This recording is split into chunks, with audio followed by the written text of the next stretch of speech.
The Crying Souls at the Manila Film Center. We often admire grand buildings for their architectural beauty and the effort put into their construction. But what if the building you stand in was built upon tragedy, upon the blood, sweat, and literal lives of the workers? Such is the haunting legacy of the Manila Film Center, a structure that harbors not just history, but the restless souls of those who perished during its rushed and ill-fated construction. The Manila Film Center, located in Pasay City, was envisioned as a symbol of grandeur, meant to be the heart of the country's emerging film industry. It was the early 1980s, and under immense pressure to host an international film festival, the project's completion became a race against time. Hundreds of workers labored day and night to meet the tight deadline, their sweat soaking into the concrete as they worked tirelessly to bring the building to life. But this ambitious pace came with a deadly cost. One fateful evening, disaster struck.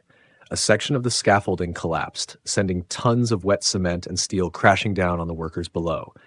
Chaos erupted as screams of pain and panic filled the air. Dozens were trapped beneath the rubble, buried alive. Rescue efforts were hindered by the urgency to complete the building on time. Instead of a full-scale recovery operation, the decision was made to seal off the area, leaving many of the workers entombed within the very structure they had been building. The project continued despite the tragedy, and the film center was completed in record time. But the souls of the workers never left. Since that day, the Manila Film Center has become one of the most infamous haunted places in the country, with numerous reports of eerie and ghostly encounters. One of the most chilling stories comes from Mang Rogelio, a caretaker who worked at the film center for over a decade. He recalls one particular night while making his usual rounds when he heard a faint sound, a low, mournful cry. At first he dismissed it as the wind, but the cries grew louder, more distinct. It was the sound of men groaning in pain, their voices echoing through the empty halls. Mang Rogelio followed the sound to one of the sealed-off areas where it was said the bodies of the trapped workers remained. As he reached the door, the cries stopped abruptly. When he opened the door, there was no one there, but the air felt thick, heavy with sorrow. Another night, Aling Rosa, a longtime janitress, was cleaning the upper floor of the building when she heard voices whispering behind her. At first, she thought it was the guards playing a prank on her, but when she turned around, she saw a group of shadowy figures standing near the edge of the balcony. She froze in terror as the figures moved toward her, their faces pale and eyes hollow. They were calling out for help, their voices weak but desperate. Aling Rosa dropped her broom and ran, never looking back. When she told her co-workers what had happened, they said she wasn't the first to witness such things. Many had heard the workers' cries for justice, cries that had never been answered. Even during the day, the building does not escape its haunted reputation. One of the most unnerving reports came from a group of filmmakers who visited the site to shoot a documentary about the tragic accident. As they set up their cameras in one of the lower floors, their sound technician began to hear something unusual through his headphones. Faint, distant voices, calling out names and numbers. At first, he assumed it was interference, but when he played the audio back, the voices were clear. Men asking for help, repeating numbers as if they were counting, perhaps marking the number of souls still trapped within the walls. The film crew decided to explore further, moving their equipment to a section of the building that had been sealed off since the accident. As they began filming, one of the cameramen saw a figure dart past the lens. Startled, he rewound the footage, only to discover the faint outline of a man in a worker's uniform, standing just a few feet behind them. His face was obscured, but his hands were stretched out as if begging for release. The crew was so shaken by the encounter that they packed up and left immediately, abandoning the project altogether. Even now, decades later, the Manila Film Center stands as a silent witness to the lives lost within its walls. Though the building has long been abandoned, the spirits of the workers remain trapped, their cries for justice echoing through the dark, empty halls. Passers-by have reported seeing shadowy figures lingering near the entrance, while others claim to hear whispers carried on the wind, calling out for help that will never come. Antonio, a local taxi driver, shared his own harrowing experience. Late one night, while driving past the building, his car suddenly stalled. The engine sputtered and died, leaving him stranded in front of the eerie, deserted structure. As he stepped out to check the engine, he heard a faint knock from the passenger side window. Thinking it was a passenger, he looked up, only to see a man's face, pale and ghostly, staring back at him from inside the car. The man's eyes were hollow, his mouth silently moving as if trying to speak. Antonio bolted back into the driver's seat, frantically trying to start the car. When the engine finally roared to life, the ghostly figure vanished. Shaken, Antonio sped away, never taking that route again. Today, the Manila Film Center may be nothing more than an abandoned relic, a reminder of what once was. But for those who have felt the presence of the lost souls still wandering its halls, it is much more than that. It is a graveyard in disguise, a monument to the men whose lives were cut short, their bodies forever entombed in the very structure they worked so hard to build. For anyone brave enough to visit the Manila Film Center at night, the building remains a place of shadows and unanswered cries. The souls of the workers whose bodies were never recovered continue to haunt the halls, waiting for justice that may never come. And for those who hear their cries, the question remains, would you dare step inside this house of sorrow?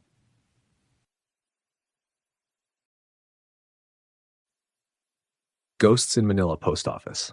Before the age of phones and the internet, letters were the primary means of communication.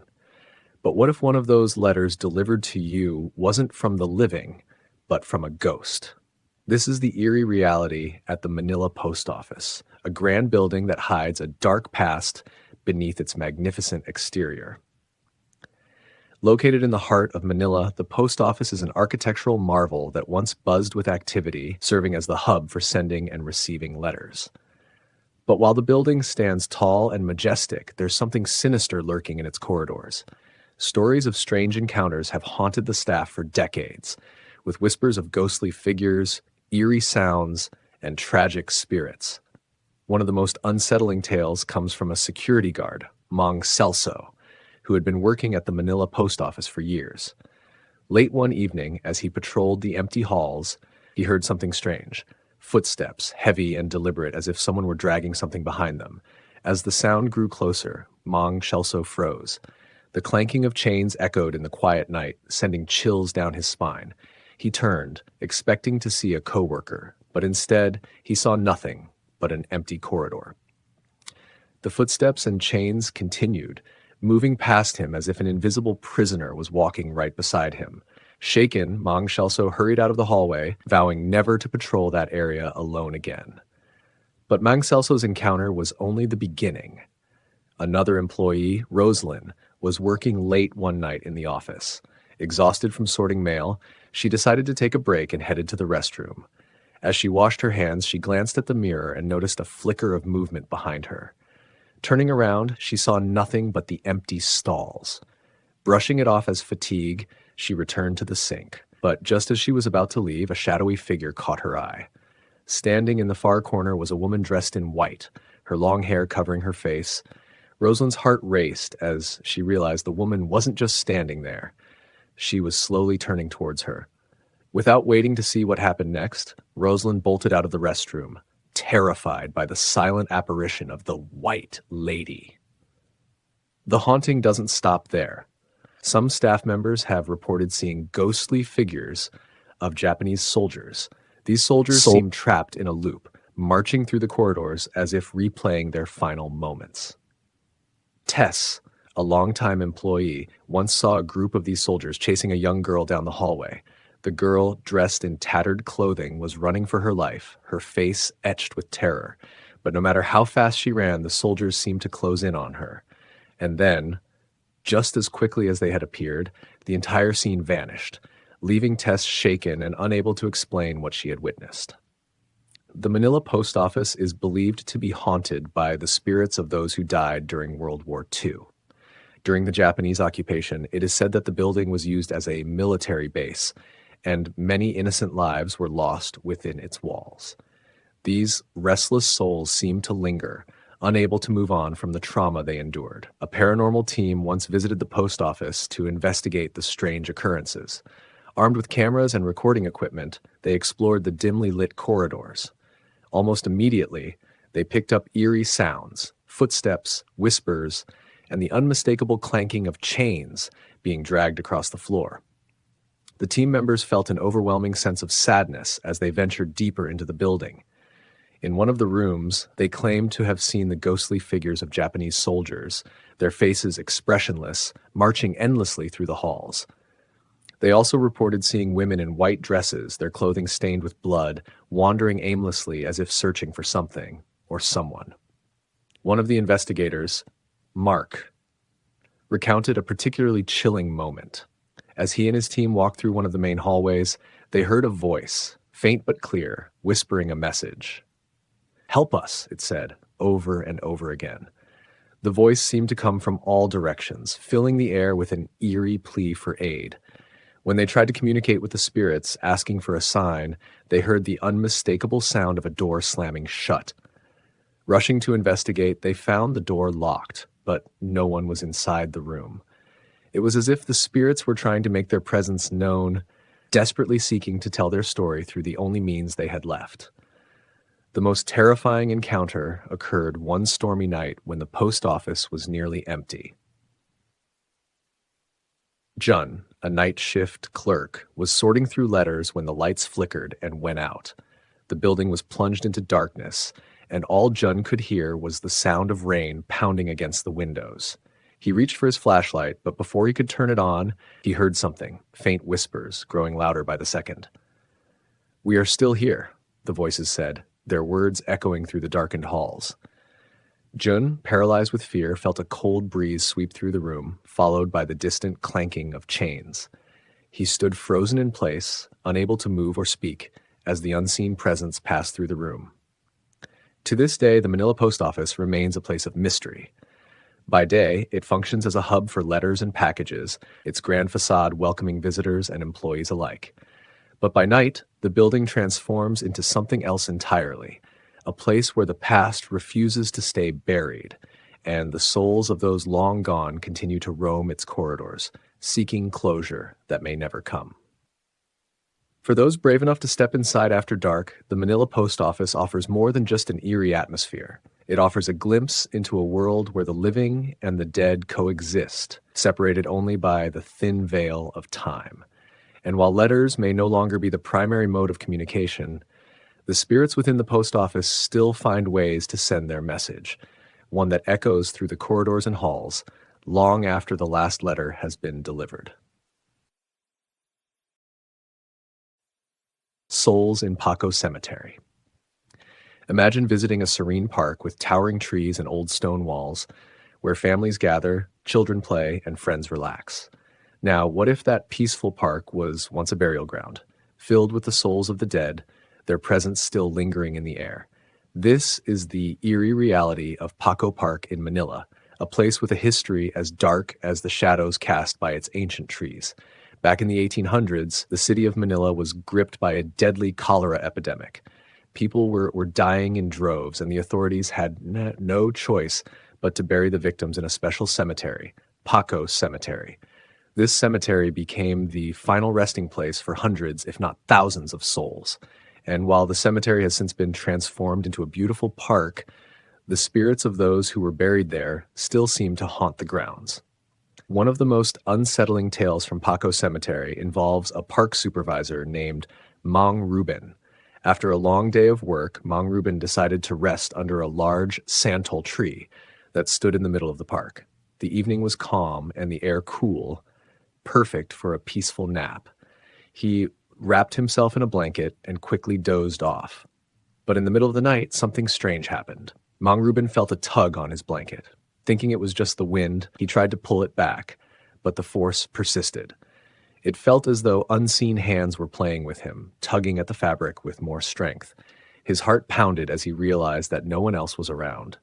Terrified, he leaped to his feet, clutching his blanket as he scanned the dark park for any signs of a prankster. But there was no one in sight, just the gentle rustling of the trees. Trembling, Mang Ruben gathered his belongings and left, vowing never to sleep in the park again. But his story is not the only one. One night, a security guard named Nestor was assigned to patrol the park. Like Mang Rubin, Nestor decided to rest under the same santol tree. As he drifted off to sleep, a voice echoed through the darkness, soft but clear. 1907, Margarita Miguel. Startled, Nestor sat up and looked around, but no one was there. The voice came again, this time closer, repeating the same words. 1907, Margarita Miguel. Before Nestor could react, a ghostly figure appeared before him, a woman in a wedding dress, her eyes filled with sorrow. The bride stood there, staring at him, her form flickering like a fading memory. Nestor, now wide awake and trembling with fear, quickly stood up and searched the gravestones for the name Margarita Miguel. His heart raced as he scanned the dates and inscriptions. Finally, he found it, a tombstone from 1907 bearing the name Margarita Miguel. The woman had been dead for over a century, yet her spirit had not found peace. Another eerie encounter occurred when a group of young dancers decided to use the park for their practice. Paco Park's old-world charm made it the perfect backdrop for a performance, and they wanted to capture their routine on camera. As they danced and filmed, everything seemed normal until they reviewed the footage later that evening. In the background, they saw something chilling, a child running quickly behind them, moving so fast that it was barely a blur on camera. The problem? No children had been in the park that day, and no one had seen anyone pass by during their rehearsal. The park's unsettling reputation attracted the attention of a local TV crew who decided to film a Halloween special on the haunted grounds. As they set up their equipment, they began to feel a strange presence. Lights flickered and cold drafts swept through the area despite the warm evening. One crew member reported hearing whispers, and another felt an invisible hand brush against their arm. The entire team was on edge, and several crew members swore they saw shadows darting between the tombstones, moving too quickly to be human. Despite these stories, Paco Park has become one of the most popular parks in Manila, a place where people gather for events, weddings, and celebrations. The old cemetery walls still stand, and the grave markers serve as silent reminders of the souls buried beneath the surface. But even as the park bustles with life, the spirits of those long gone continue to linger. It's said that on certain nights, if you walk through the park when the air is still and the moon is full, you can still hear the faint sound of footsteps echoing through the old cemetery grounds. And if you're unlucky, you might even catch a glimpse of the ghostly bride of Margarita Miguel wandering the park, still searching for something or someone that will finally allow her to rest. For most, Paco Park is a place of beauty and history. But for those who know its past, it's a place where the living and the dead coexist, where memories of sorrow and loss are etched into the very stones of the earth. And as the stories continue to surface, one thing is certain: the souls of Paco Cemetery are far from at peace. Laparo White House. In the heart of Baguio City, where the misty air clings to the pine trees and the cold wind whispers through the mountains, stands the Laparo White House, an imposing structure shrouded in mystery and fear. Built during the early 1900s, it was once a grand residence for the Laparo family, who lived there for many years. However, over time, the house has gained a reputation not for its beauty or grandeur, but for the restless souls said to haunt its halls. What was once a symbol of safety and family has now become a place where the past refuses to rest, a home for lost souls who never found peace. One of the first eerie incidents occurred when the caretaker asked the security guard to cut down a fortune plant near the house. It seemed like a harmless task, but after the guard completed the job, something strange happened.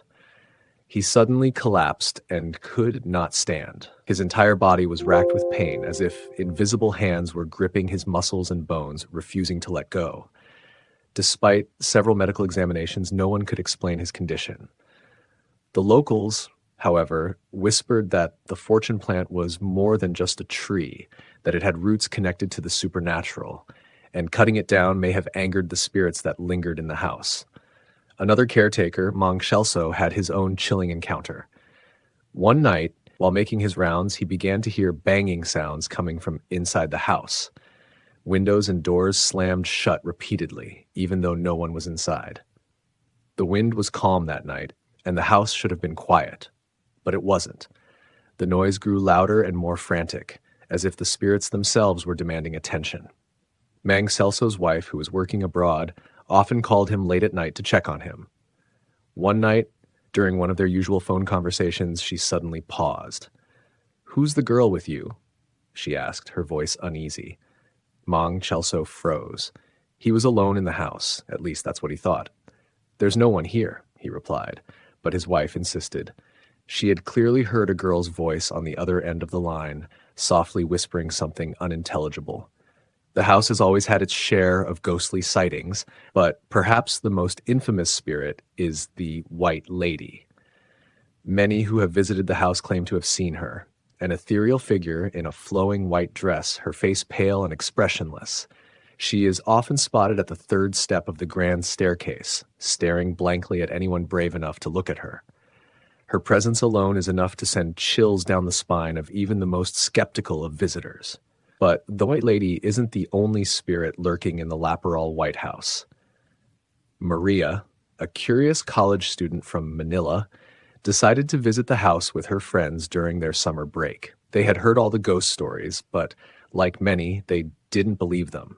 It was all just folklore, right? So, armed with their phones and cameras, they set out to explore the supposedly haunted house. Upon entering, the atmosphere was thick with an eerie stillness. The house seemed to breathe with them, its wooden floors creaking beneath their feet. As they made their way through the dimly lit rooms, they could feel a sense of being watched. One of Maria's friends, Paco, was recording the entire experience, hoping to capture something paranormal on camera. But as they neared the staircase, something unexpected happened. A cold gust of wind swept through the room, even though all the windows were shut tight. Maria looked up at the third step of the stairs, and there she saw her, the White Lady, standing motionless, her dark eyes fixed on them. Her form was almost transparent, but her presence was undeniable. Maria gasped, her heart racing, and grabbed Paolo's arm. But when he turned to look, the White Lady was gone. Terrified, they ran outside, but as they caught their breath in the garden, Paolo checked his camera. His hand trembled as he showed the footage to Maria. There, clear as day, was the figure of the White Lady staring straight at the camera, as if she knew they were watching. Their experience didn't end there. That night, back at their hotel, strange things began to happen. Maria woke in the middle of the night to the sound of soft footsteps pacing outside her room. At first, she thought it was someone from the hotel, but the steps didn't sound like ordinary footsteps. They were slow, deliberate, and echoed unnaturally down the hallway. When she opened her door, no one was there, but the cold air around her suggested otherwise. The next morning, Maria learned that Paolo had experienced something far worse. He had woken up to find his room freezing cold, despite the heater being on full blast, and on his bathroom mirror, written in fog, were the words, "Come back." The Laparo White House, once a symbol of wealth and family, had become a prison for the spirits trapped within its walls. It's believed that during the Japanese occupation of the Philippines, several people, including women and children, were tortured and killed in the house. Their souls, unable to move on, remain in a state of unrest, haunting anyone who dares to enter. Today, the Laparo White House is a popular destination for ghost hunters and thrill seekers, but it remains a place of fear for the locals. The spirits that linger there are not playful. They are angry, tormented, and seeking justice for the brutal ends they met. So if you ever find yourself in Baguio, standing outside the imposing Laparo White House, you might think twice before entering. The spirits within are watching, waiting, and they may not be so willing to let you leave. Spirits in the teacher's camp. Nestled in the cool and foggy hills of Baguio City, the teacher's camp offers a serene traditional retreat for those seeking a quiet escape or an educational training ground. Built in 1908, it was originally intended as a camp for both Filipino and American teachers, where they could develop their skills and exchange knowledge. Over the decades, the camp became a cherished place for learning and growth. However, beneath its peaceful facade lies a darker, more sinister history. one filled with restless spirits and unsettling tales that send chills down the spine. During World War II, the peaceful grounds of the teachers' camp were transformed into a makeshift hospital for wounded soldiers. The air that once echoed with laughter and the rustling of books was now filled with groans of pain and the sobs of those on the brink of death. Soldiers were brought here, their wounds too grave for them to survive. Many died within its walls, their blood soaking into the very foundation of the camp. And it is said that their spirits still wander the grounds, unable to find peace. For years, there have been countless stories from visitors and locals alike, claiming to experience eerie, unexplainable events at the teachers' camp. One of the most frequently reported phenomena is the sound of footsteps, slow, dragging, and heavy, as if someone were walking with chains around their ankles. These footsteps often echo through the long, dark hallways late at night, long after everyone has gone to bed. Anna, a young woman from Quezon City, had heard these stories but never really believed them. She and her group of friends decided to rent a room at the teachers' camp during their weekend trip to Baguio. They thought that the idea of staying at one of the most haunted places in the city would add a bit of excitement to their vacation. Little did they know how real the hauntings would become. On their first night, they spent hours laughing, eating, and sharing ghost stories. By midnight, the group had grown tired and decided to turn in. As Anna lay in bed staring at the wooden ceiling, she began to hear a faint sound, something that didn't seem to belong to the quiet, cold night. At first, she thought it was the wind or perhaps someone else in the group moving around. But the sound grew louder. It was the distinct noise of footsteps, slow and deliberate, dragging something metallic across the floor. Frozen in bed, Anna listened intently. The footsteps seemed to be coming closer. She glanced at her friends, who were all fast asleep, oblivious to the eerie sound. Gathering her courage, Anna sat up, her heart pounding in her chest. The sound was now right outside their door. She held her breath as the footsteps stopped, and then, suddenly, she heard a soft but distinct knock. Trembling, she walked to the door and looked through the peephole. There was no one there. Before she could even comprehend what was happening, the doorknob began to rattle violently, as if someone was trying to force their way in. Anna backed away from the door in terror, but as suddenly as it started, the noise stopped. The air was thick with tension, and a cold draft swept through the room. Anna could feel an invisible presence watching her, filling the room with an unbearable sense of dread. The next morning, she told her friends about what had happened, but they brushed it off as her imagination playing tricks on her. Determined to prove that what she heard was real, Anna and her friends decided to explore the camp that night. They wandered through the old buildings, their flashlights casting long shadows against the walls. The atmosphere was oppressive, as if the camp itself was alive with hidden eyes watching their every move. They ventured into one of the oldest sections of the camp, where the makeshift hospital had once stood. It was here that the energy felt the heaviest. As they entered one of the rooms, they were met with the unmistakable scent of antiseptic and old blood, though the room had long been abandoned. One of Anna's friends, Mila, froze as she saw something out of the corner of her eye. A faint, ghostly figure dressed in a white nurse's uniform standing at the far end of the room. Her face was obscured, and she seemed to be moving slowly, tending to an invisible patient on the bed. Before anyone could react, the room plunged into icy coldness, and the door behind them slammed shut. The group panicked, desperately pulling at the door, but it wouldn't budge.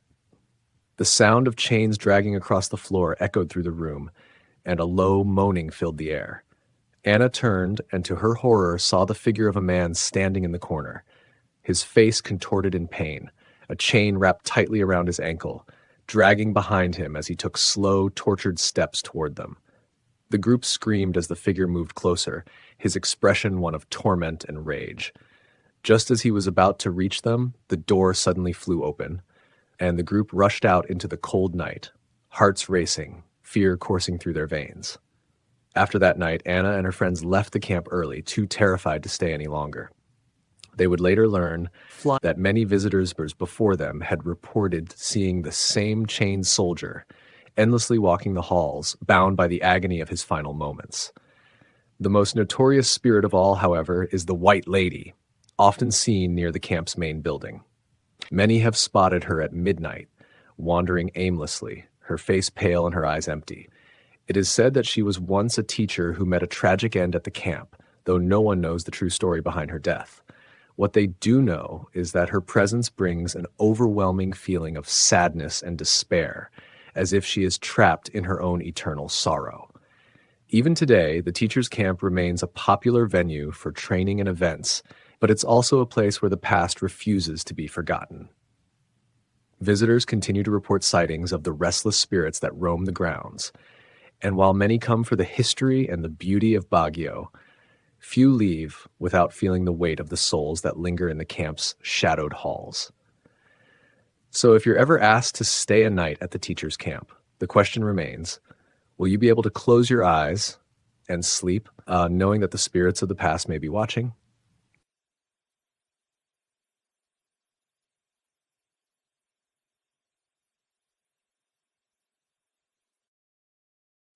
Flying coffin. Coffins are unsettling enough on their own, often invoking a deep sense of dread and goosebumps at the mere sight. But imagine walking alone late at night, the stillness of the road broken only by the soft rustle of leaves, and suddenly seeing a coffin, not lying on the ground, but hovering mid-air, moving as though it had a purpose of its own. It's an image that would freeze anyone in their tracks, turning fear into full-blown panic. This is the tale of the flying coffin of Cavite, one of the most terrifying urban legends ever whispered in hushed voices across the Philippines. This eerie story is deeply embedded in Filipino folklore, passed down through generations, and famously featured in the Halloween special of the popular television show Magandang Gabi Bayan. But unlike most ghost stories, this one isn't confined to the realm of fiction. Locals in Cavite still speak of it, especially around Halloween, when the spirits are believed to roam more freely. The story begins with a man named Nardo, a simple farmer living in the outskirts of Cavite. One late evening, Nardo had stayed out longer than usual, tending to his crops in a remote field far from the town. The road leading home was long and deserted, with only the occasional street lamp flickering weakly. He pulled his jacket tighter around him as the cold wind picked up, feeling an odd heaviness in the air that made the hair on the back of his neck stand on end. It was a path he had taken countless times before, yet tonight, something felt different. The moon was hidden behind thick clouds, casting an eerie darkness over the road. As he neared an old, twisted balete tree, one that the townspeople always warned children to stay away from, he noticed something strange in the distance. A shadow, barely visible at first, appeared in the middle of the road. Nardo squinted, trying to make sense of what he was seeing. It wasn't a person. It wasn't an animal. It was a coffin. But what sent a wave of icy terror through him was that this coffin was not resting on the ground. It was floating, hovering a few feet in the air as if carried by invisible hands. His breath caught in his throat as the coffin slowly turned toward him, almost as if it had sensed his presence. Nardo stumbled back, his heart racing, his legs suddenly feeling like they were made of stone. The coffin moved closer, its wooden frame creaking with every inch it advanced. There was no one else on the road, no one to call out to for help. Terrified, Nardo found himself rooted in place, unable to tear his gaze away from the sight. The coffin's lid creaked open slightly, and inside he thought he saw movement, shadows shifting unnaturally within. His pulse quickened, and a wave of nausea hit him as an overwhelming sense of dread washed over him. He knew he had to run, but his body refused to cooperate. As the coffin floated closer, Nardo's mind raced with memories of old tales, stories his grandparents used to tell him when he was a boy. They spoke of restless spirits trapped between worlds, seeking revenge or redemption. Could this be one of those spirits? Was the coffin searching for someone, or worse, for him? Suddenly, a chilling wail echoed through the night, piercing the silence and breaking the spell that held Nardo in place. His feet finally responded, and he bolted down the road, his breath coming in ragged gasps as the coffin seemed to follow, gliding through the air with an unnatural grace. He could hear the chains rattling inside it, the sound of something or someone trapped within. He ran as fast as he could, his footsteps pounding against the pavement, but the coffin kept up, never slowing, never stopping. Nardo's vision blurred with tears of fear as the ghostly wail grew louder.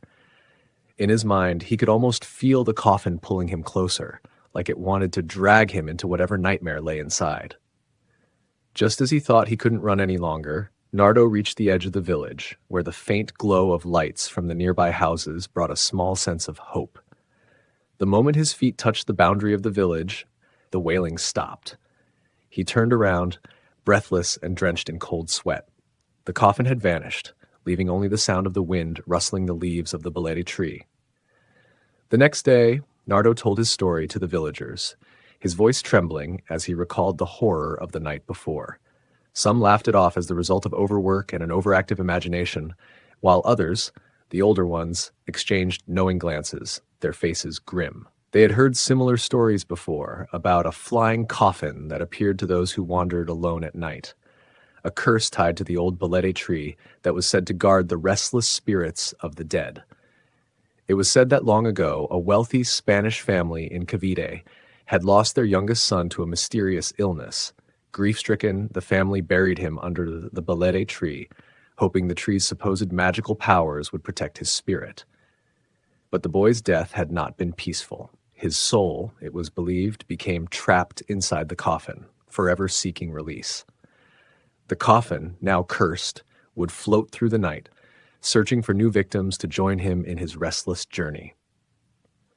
The story of the flying coffin continues to send chills down the spines of those who hear it, especially during the eerie quiet of October nights. Many claim to have seen it: taxi drivers passing by late at night, students walking home from class, even motorists who swear they saw a floating wooden box glide across the road before vanishing into the darkness. To this day, locals in Cavite avoid that road after dark, especially when passing by the twisted old bolete tree. Nardo, now older and wiser, never took the same path home again. The memory of that night haunted him for years, a grim reminder that in the quietest corners of the world, there are things we are not meant to understand and perhaps never should.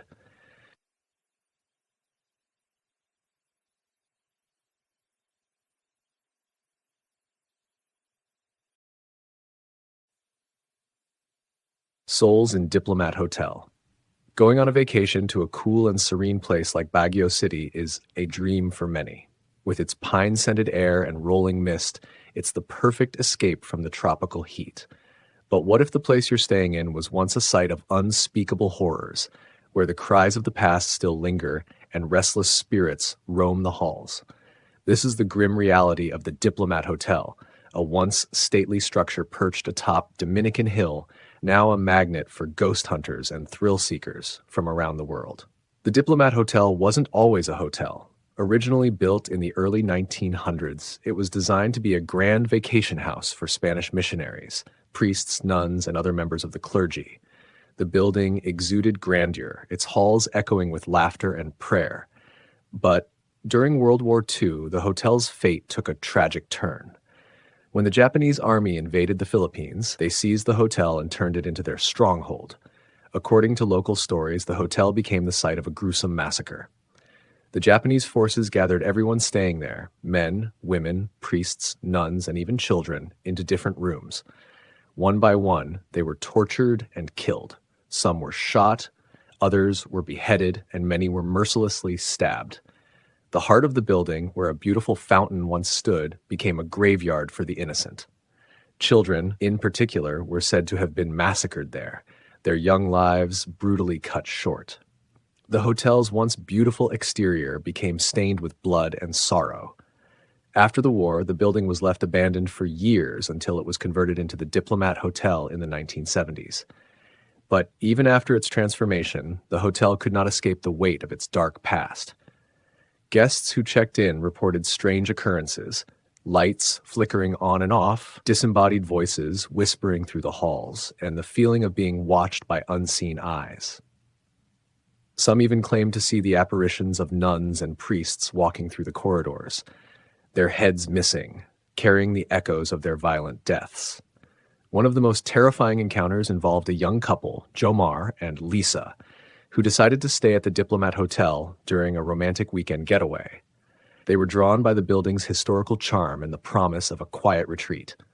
But what started as a peaceful vacation soon turned into a nightmare.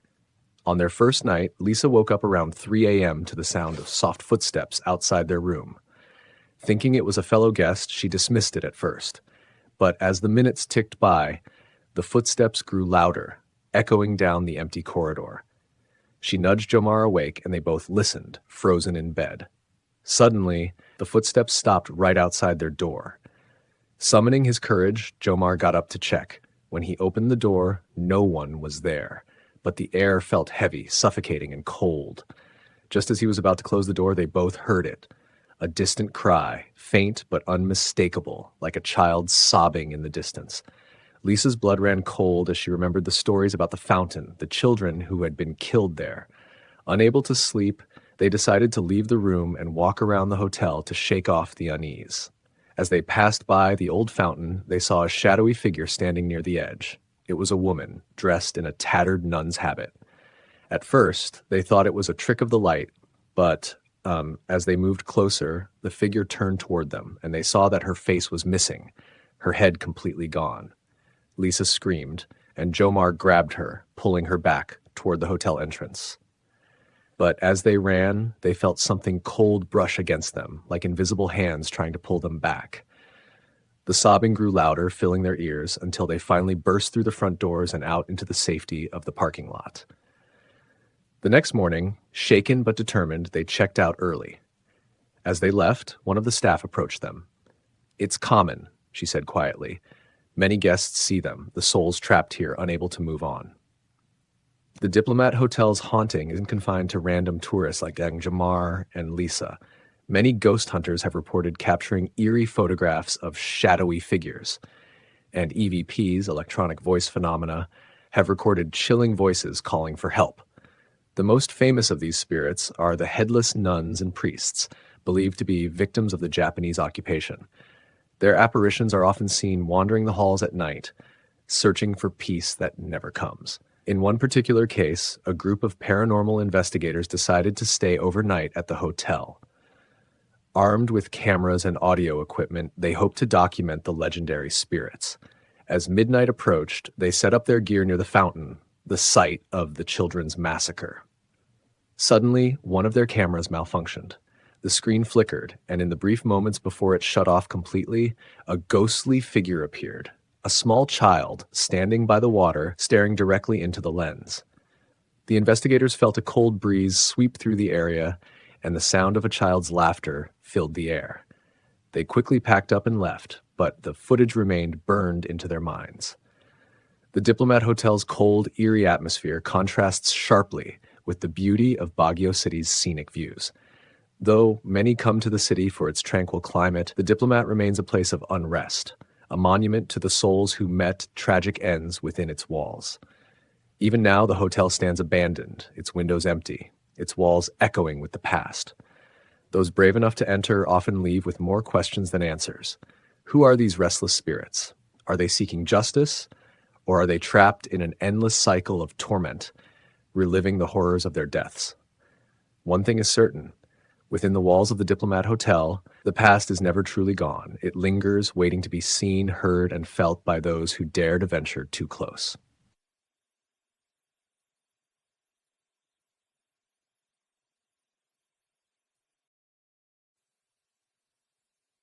The Headless Priest.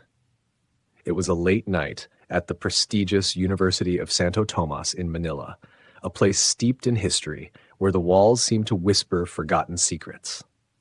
Emily, a diligent student, sat in the nearly deserted library, her eyes weary from hours of studying for an upcoming exam.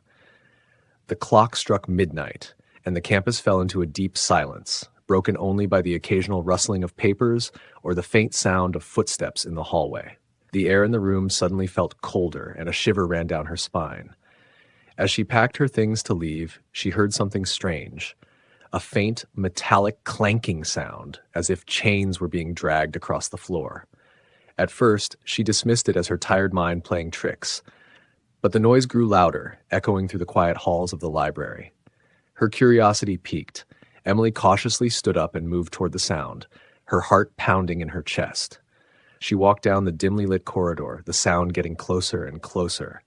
Suddenly, there it was, standing at the end of the hallway, a figure dressed in the traditional black robes of a priest, but something was horribly wrong. The priest had no head. The headless priest moved slowly, as if searching for something, dragging heavy chains behind him. Emily froze, terror gripping her as she tried to comprehend what she was seeing. The figure stopped, turning in her direction, though it had no eyes to see her. It raised a hand as if beckoning her to come closer. Panic surged through her veins, and she took a step back, but her feet felt rooted to the spot. The headless priest moved closer, the sound of the chains growing louder, each metallic clank sending waves of fear through her.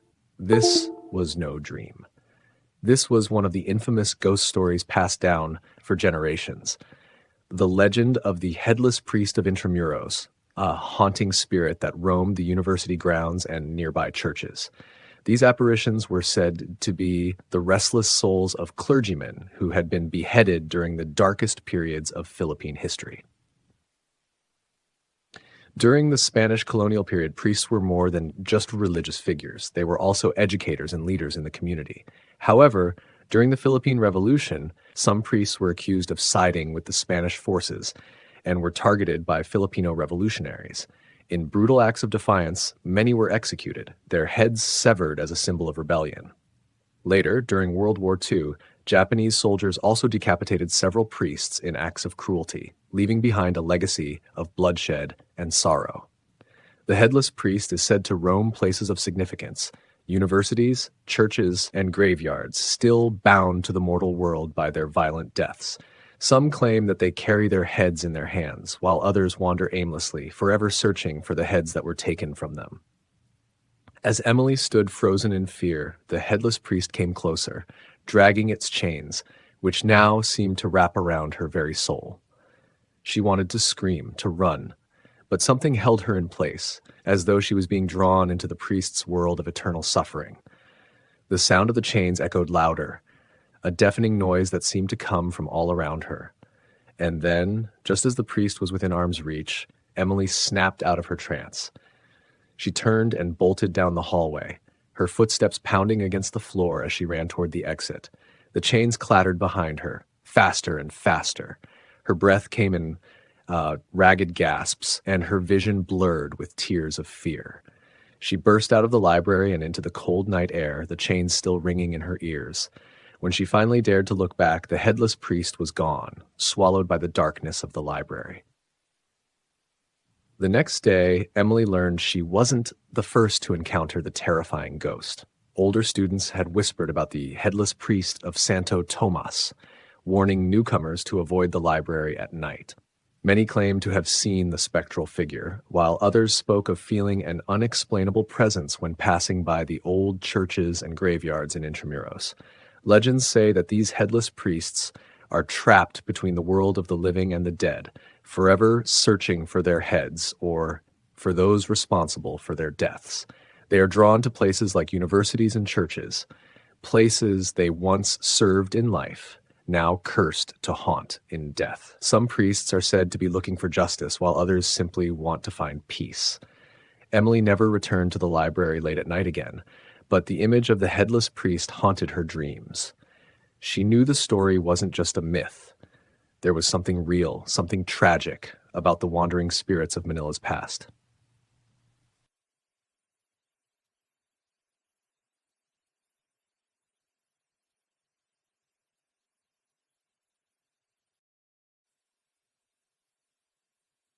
The White Lady at Taft Avenue. Imagine driving late at night on a quiet, dimly lit road in the heart of Manila. The air is heavy, and the only sound is the faint hum of your car's engine. Suddenly, without warning, a woman in a long white dress appears in your back seat. Her face, pale and expressionless, her eyes filled with sorrow. What would you do? How would you react? In Manila, Taft Avenue is known for its bustling atmosphere during the day, with students and professionals filling its lanes. But when night falls, the road takes on a different character. Shadows grow long, and the few brave souls driving through are haunted by more than just the city's history. They fear the White Lady of Taft Avenue. Taft Avenue, stretching past historic landmarks and old institutions, becomes eerie when night descends. Massive acacia trees line the road, their thick branches blocking the streetlights. The buildings nearby, cloaked in shadows, seem to retreat into darkness, leaving the road ominous and foreboding. Many say the street feels empty, abandoned, as though it's been waiting for something or someone. The White Lady has haunted this road for decades, and her presence is unmistakable to those who have seen her. She appears in a flowing white dress with long black hair cascading down her back. Some say her face is covered, while others claim she stares at them through the rearview mirror, her eyes hollow and haunting. She has been known to suddenly appear in the back seats of taxis or alongside vehicles, only to vanish as quickly as she appeared.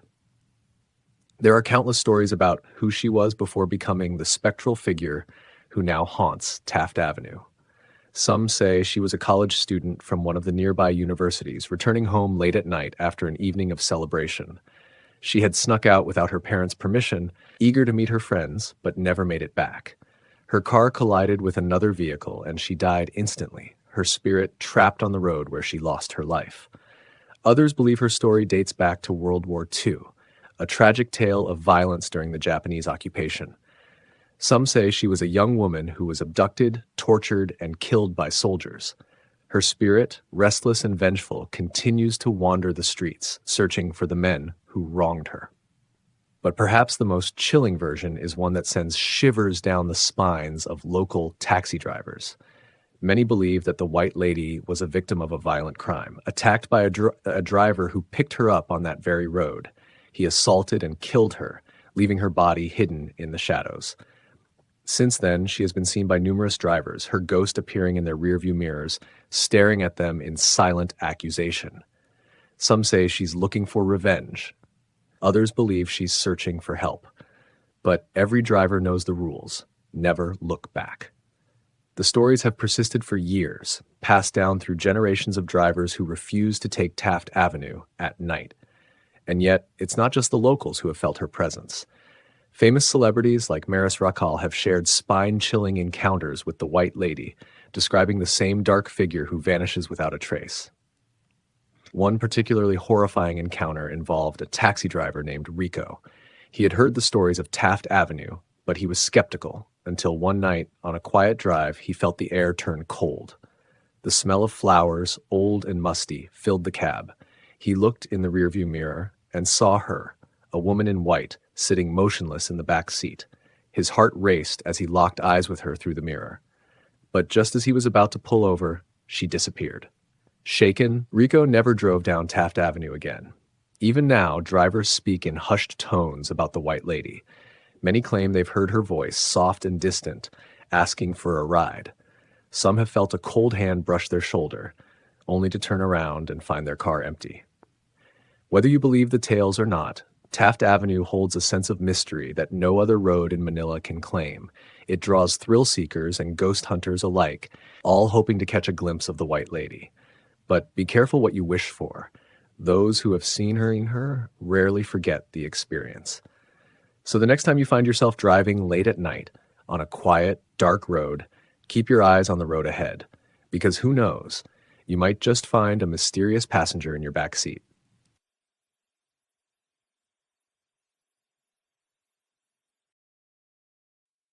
Thanks for watching.